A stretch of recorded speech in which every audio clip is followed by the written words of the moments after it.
So one approach to dot and dab wall is to try and use these fixings here known as wall anchors. So these can be found in your hardware store, and they typically come with a screw that goes with it. So the screw normally fits in here.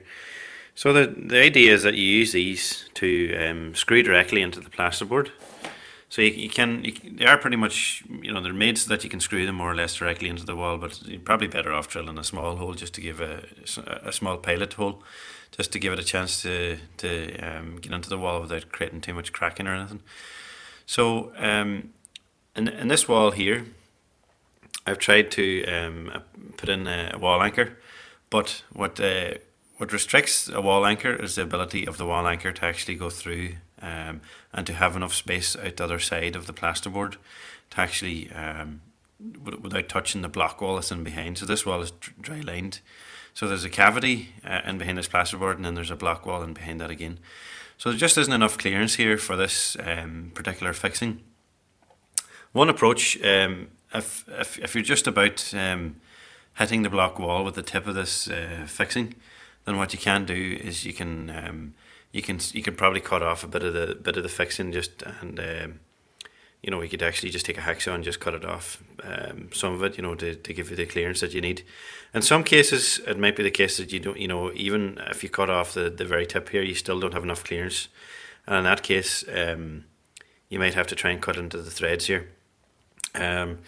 It's one approach to a dot and dab fixing, and these wall anchors are rated for applications such as hanging TVs and applications that are involve quite heavy objects.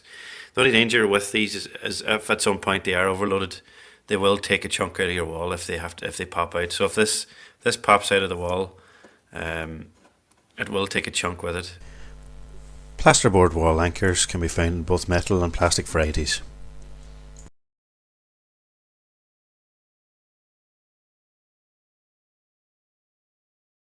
So the Dryline Pro is a specially designed fixing which is designed for dryline walls. Each individual fixing comes in two parts. There's a plastic plug and also a screw supplied which fits inside the plastic plug. The plastic plug acts as a rawl plug which sits inside the block part of the wall, and then there's also the plastic anchoring which screws into the plasterboard.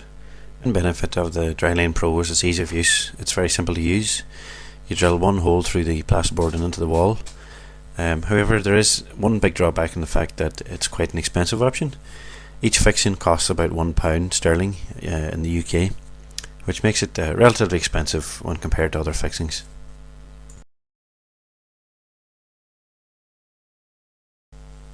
The main challenge associated with a dryline wall is that you have that cavity to try and work with in behind the plasterboard. So you can see here, this is an example of a dry-lined wall where you can see through the plasterboard, you can see the cavity and you can see the blockwork in behind. So with this kind of wall construction, you have to try and do something different than an ordinary wall where you just use a rawl plug and an ordinary screw. And one approach to that is to use some sort of homemade plug to bridge the gap between the block wall in behind and the fixing that you're actually hanging from the wall. So there are different approaches as to how you plug that cavity. One of the easiest ways is to just use wood. There are other options available, such as using copper pipe to bridge that gap, and you could also consider just using filler materials if there's quite a narrow cavity. So in this case here, I'm going to use wood as the material to fill that gap. I found this particular piece of wood in my local pawn shop, and it's intended to be used as a brush shaft. However, it's perfect for this kind of application. It's a good solid piece of pine and is ideal for bridging the gap between the block wall and the outside of the plasterboard. So the first step is finding a hole saw that's the correct size. So you'll have to find a hole saw that's just the right size for your piece of wood to fit into the wall. So the corresponding hole that you create in the wall has to be big enough for the piece of wood to fit inside. So find that hole saw, find the correct size of hole saw, and once you've done that, make your hole in the wall. Once that's done, cut a piece of wood that's bigger than the cavity that you're trying to fill. So cut it slightly bigger so that you can put it in the hole and then mark it off to the correct size.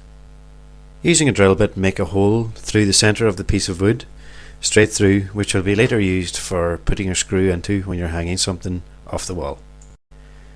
Now it's time to cut the piece of wood to the right size to fit the cavity. So put the wood into the cavity and check it for size.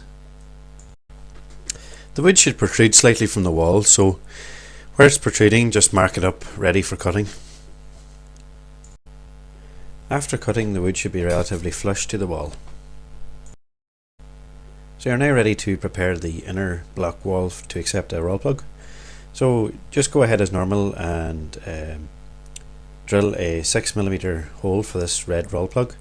One trick to use is to tape your drill bit to the right depth so that you know how far to drill into the block wall.